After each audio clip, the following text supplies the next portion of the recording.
Welcome to the FANily! Hey there, my fellow Disney collectors. I'm McGann, and I'm here to show you my Pixar Remix pin set, even though I have all these other little goodies on hand. I may have gotten a wee bit obsessed with Pixar Remixed, but I mean, can you really blame me? Look how cute the little green alien is dressed up as all the other Pixar characters. I just love it so much, and I do want to show you the stuff I've gotten from the Disney store specifically. I don't know exactly what these are called, but this is the Tin Toy cosplaying alien. His name is Tinny, and I am like a super hardcore collector, so even though I bought the pin board, which it's really hard to see with the amount of space I have, and it does come with its own pin. As you can tell, I haven't opened it, namely because I kind of love the little outlines on this thing, and it is part of the wrapping, not actually part of the cork board, so I hate to lose it. But it is a real nice wooden 3D cork board set. It's got a place where you can hang it on the wall. It does say limited edition, but as far as I last looked, these are still available on the Disney store, even though I don't believe any of the pins are. Most of the pins were gone within a few hours of releasing, but I managed to just barely get the entire set, and they're all out of order because they're in a big scuffle jumble down here, but let's get into them. Let's take a closer look. Like I said, unfortunately, I don't remember which came out when. Oh, okay, it actually says on the packaging. Yay, that'll make it easier. The Disney store released these for a week for 6 weeks. I thought it was going to be a 3-week long series, but oh my gosh, 24 pins at $10 a pop. Oh my gosh, I've really gone way too overboard on these. And actually, I'm going to take these collectibles off too, so that way the camera isn't trying to focus on them instead of the pins. Alright, so week 1 of releases included the big wooden pin board. So we have Nemo, which is so cute. And they all, of course, have their Mickey head backs. Then Buzz Lightyear, Anger, who's actually looking pretty happy and pleasant, and Arlo from The Good Dinosaur.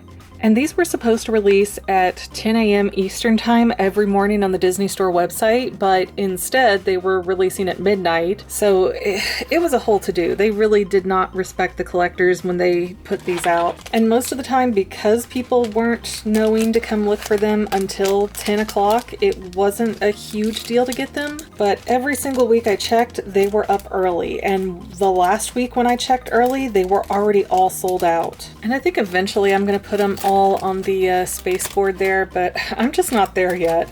I mean, I'm not a reseller. It's not like I'm waiting for a better deal, but I don't know. I just hate like the feeling of, oh, I used this collectible that I bought and now it's not worth as much. Yeah, I hate that, even though I don't sell. And then for week 2, we had Little Bo Peep, Russell looking absolutely adorable, Remy from Ratatouille, and Sheriff Woody. He's the very best. He's the rootin'est, tootin'est cowboy in the wild, wild west. And again, the backs are pretty much the same for all of them. Then, week 3, we had Syndrome, which is so adorable, Wally, Flick from A Bug's Life, and Jessie. Ooh. Wait.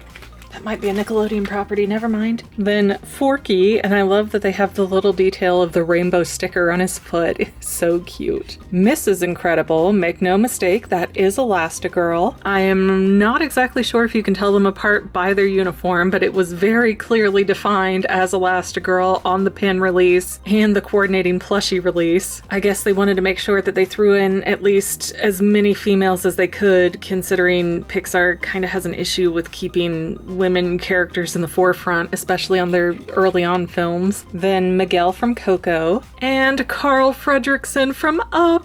He's got little tennis balls on his cane and his little grape soda badge there. He is so cute. And they don't have it on the pin, but I have the plushie for this too, and the plushie has a hearing aid. I thought, what a nice touch. I love it. And then week 5, James P. Sullivan, otherwise known as Sully from Monsters, Inc. and Monster University. Ducky.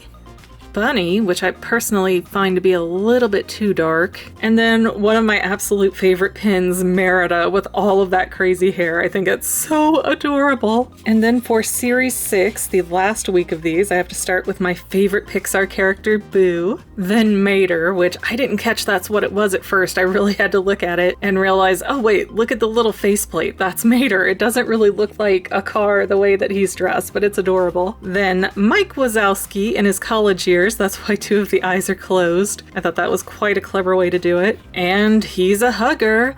Lotso. You know, every single week though, they've had 1 to 2 Toy Story characters in these pins. And I mean, considering the little green alien is already the cosplaying mascot here, it just seems like kind of Toy Story overkill. Like, we didn't get a Lightning McQueen alien or an Eve alien in the pins or Spot from Good Dinosaur. Like, even a lot of the other emotions like joy or sadness could have been really cute aliens. And I mean, they made this one red, so I don't see why they couldn't have done other alien colors for the different emotions. And it's not that I'm disappointed really with the pins that they picked, and certainly not that I want more, because there's plenty, and trust me, $240 for these pins and then $50 for this board. What have I done? That's a car payment. But I don't know, it's just, I would have appreciated a little bit less Toy Story in favor for some other Pixar characters. Like, one of the bears from Merida could have been a cute option too, or something from Soul, since we've gotten pretty much nothing from that. Now it's going to go straight to Disney Plus. But you know, I'm sure Disney did market research or something and these tested the best, because I'm sure by leaps and bounds Toy Story is their most popular Pixar franchise, so it's easy to sell stuff people can recognize. But yeah, I was just hoping for a tiny bit more diversity than so much Toy Story. Anyways guys, I'm going to thank you for watching and listening to me ramble on. I'm going to hold up this pin board one more time. And yes, there is a different slot for every single character, so all 24 pins should fit on there. And I think eventually I'm gonna get them on there. I hate losing the little green outlines, and I don't know. I'm such a purist collection person. I like to put everything back in the packages perfectly. And this is definitely anti ever putting them back in the packages perfectly. Anyways, again, thank you for watching, and we'll see you next time, FANily members. Bye! If you had fun watching today's video, don't forget to subscribe so that you can see more, and let us know in the comments what other videos you might want to see in the future. Also, don't forget to check out our other channel, The Fangirl, where we talk about all kinds of movies, TV shows, and even books and comics. But viewer discretion is advised. See you next time, FANily members!